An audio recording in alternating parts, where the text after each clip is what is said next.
VeChain claims to be a game changer in the blockchain as a service industry, focusing on B2B selling. It boasts partnerships including the likes of Louis Vuitton, BMW, PwC, in amongst a slate of other large enterprises. Having recently announced a partnership with Salesforce, I got interested and I wondered, what's VeChain all about and how does it fit into the wider industry? Today we're going to take a look at its website as a start to our research into this. I will then, in the next video, take a look at its white paper and finally put all that information together into one nice kind of business analysis video. So if that sounds good, please like, subscribe, and we'll jump straight into it. Hey guys, what is up? It's Greg here from Personal Evolution. Today, like I said in the introduction, we're taking a look at VeChain.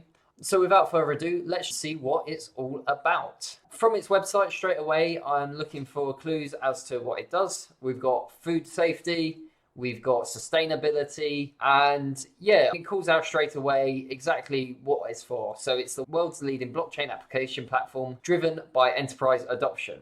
So this is quite a bit different to what we usually look at. Stuff like recently I looked at Flare or Thundercore, which are both focused on more kind of developer uptake and consumer. VeChain has a professional global team, highlighting that in green, proven expertise in many industries. So I'm already thinking, have they implemented it across all the industries that it's going to shout out? So it has vertical expertise. It's built an easy to deploy blockchain platform with robust and secure governance and a partner network for ecosystem expansion. So yeah, this is very much a B2B website. I myself am a consultant for B2B businesses. Hopefully I have a bit of an idea of what they look like, but yeah, really nice, clear what their value props are. And yeah, keen to look into more. So then we go to solutions. Where has it built solutions in the past? We got digital carbon ecosystem, consumer confidence, automotive, just a whole slate of things that I guess are proof of concepts or further along in their development, logistics. Then we've got the actual product that they offer, VeChain Toolchain, which is a blockchain as a service BaaS platform. Toolchain is a comprehensive blockchain platform offering a diverse set of services, including product lifecycle management, supply and process control, data deposit, data certs, and process certification. So yeah, quite a broad remit they have there to go into any business. So yeah, it works in any size business, no matter how large or small, and can utilize the blockchain technology. And apart from that, they've got some decent coverage in some big publications. This is something that we will take a look at during our kind of white paper deep dive. But this is our blockchain, our VeChain ecosystem. It lets you know, again, what they're thinking. So IoT is a very big trend in globally, tracking of stuff through NFC, RFID chips, all that sort of good stuff. We also have active IoT, such as environmental data centers. I was looking at Helium Network recently. I haven't done a video on it yet, but I quite like the idea of putting up weather sensors and getting paid for it, or in Helium's case, becoming a Wi-Fi node. And they've obviously got a secure identity device there as well. All that's connected by a blockchain API to the infrastructure layer where they've got developer tools and turnkey solutions. The turnkey solutions will be the business element, the B2B side of this. The developer tools will be for the B2C stuff or maybe how they're developing it. And then they've got application layers. And so yeah, Toolchain, again, is probably their B2B thing. We've got the wallets and the explorers, which will probably be more geared towards B2C applications. Finally, as I mentioned in the introduction, they do have some cool customers and partners. They're working with BMW on automotive use cases. We've got Louis Vuitton here, which is a fashion house, obviously. And I think they partnered with PwC from memory, and Renault, which is another automotive case. So let's run back up to solutions and see what we can see in here. So automotive, let's start here. With the automotive solution based on the VeChain blockchain, VE assigns each vehicle a unique VeChain ID and digital passport that covers them the entire lifestyle of the car. So what I believe this is, and again, as we go through this analysis, I'm sure stuff will become more apparent.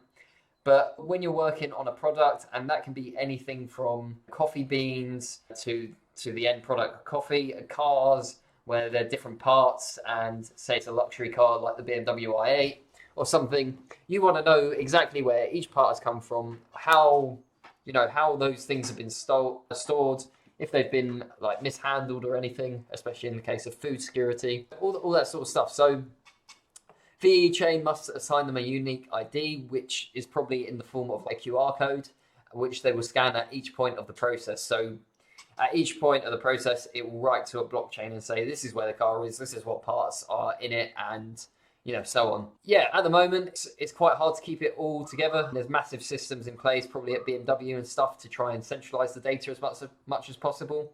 But this is all internal. And I think one of the interesting things about VeChain is it is a public blockchain. So, customers can find this out. If you want to know exactly where, I don't know, your wine comes from or something, you can find that out, that sort of stuff. Information asymmetry. Again, it's data relating production, sales, driving, maintenance of the vehicle are kept by the brand, thus making it difficult for other service providers to check that and verify that's fine. And a lot of brands are struggling with the digital service aspect, leading to poor customer retention and lack of repeat buyers. So moving on to VeChain solution overview. So yeah, like I say, there's an ID for each thing. Manufacturers are able to manage the entire life cycle of key components and keep track of the vehicle's condition. And finally, everything is authorized by the owner. Data generated during the vehicle's lifestyle can be shared with third parties. So customers, other interested parties, buyers, whatever, resellers, can access that information all through one place. I really like this as a kind of solution because I think, especially in the luxury car market, that would be a key part. If you want to know for your Lamborghini, when all the cryptos go to the moon, you want to know what you're buying is a real Lamborghini with real parts, authorized by the right authorities and stuff like that. Yeah, really interesting solution. We'll jump onto another use case before we look at a bit more into products and services. Let's go for, I was looking for food. Let's try agriculture. Blockchain-based agriculture provided by VeChain is a big data platform designed for agriculture, which keeps track of all agricultural-related data during planting, breeding, production, processing, packaging, logistics, and sales. So this is the same thing. If you're not into agriculture or growing plants or gardening or any of that, you probably won't realize that all this work goes into making plants and stuff. Yeah, it's just keeping a track of everything in a unique way. I think where this becomes really interesting, again, is probably the high-end luxury market. If you're going to a restaurant and you want to know that the food is all organic and stuff, and there's a barcode next to the item on the menu, and you can see exactly what has gone into this and how it's been grown, literally all the way from pre-farm to table. This is a game changer. And it's all about visibility. And I preach this a lot to the startups I work with. Visibility leads to improvements in the process. And yeah, the same kind of thing. Otherwise, there's an information asymmetry, which is quite a big economic construct, and where one party controls more information than the rest. And yeah, it's something really hard to get past unless you're using publicly available information, which is what the blockchain provides. It provides a trusted or trustless way of providing information that everyone knows is verified. Again, similar kind of solution. So there's you have the individual tracking parts. So the key components of the project are designed based on the agricultural and leveraging IoT. Data stored by the blockchain, and again, we can read and verify it. But yeah, that's really the solutions. In terms of product and services then, Toolchain will be what all these solutions are being built on. And it's a blockchain as a service. So I imagine there's a nice off-the-shelf offering. Yep, it's a fully functional, secure and reliable. They also want to make it cost-effective for smaller businesses. So yeah, it's a pay-as-you-go pricing model. This is really the first thing I've analyzed where it is B2B. So it's good to see that they're kind of learning or building upon the shoulders of giants where other people have built these sort of solutions and found the best thing for it in the past. Yeah, and so core service, comprehensive product management. We can get data management, logistics and storage, digitized ownership, confirmation, customer reach, value-added stuff. So they got data authentication. We can do analysis when we have all this data and all that good stuff. And then third-party certification. Again, it's certifying it for third parties, so they don't have to necessarily trust you as a person to say it's all right. Here's one of the sample cases. Yeah, like the whole lifestyle. So allocate chips to the products. So each, I guess there's a little IoT chip that goes into each product. So this little thing, the devices then send data back to the terminal, which is then tracked. We can see that IoT sends data back. IoT devices send data back to the terminal during production, so we can see it at each point in production. We keep track of that during transportation and storage. Authoritative certification comes back to something that we'll come on to, which is the type of consensus algorithm that VeChain uses, which is a proof of authority, which is slightly different to what we've seen before, so we'll go into depth on that. We can also add chain information such as finance, how it does it, whether it's been sold via e-commerce or retail. Consumers can then scan a little barcode, and again, it will tell them this whole journey.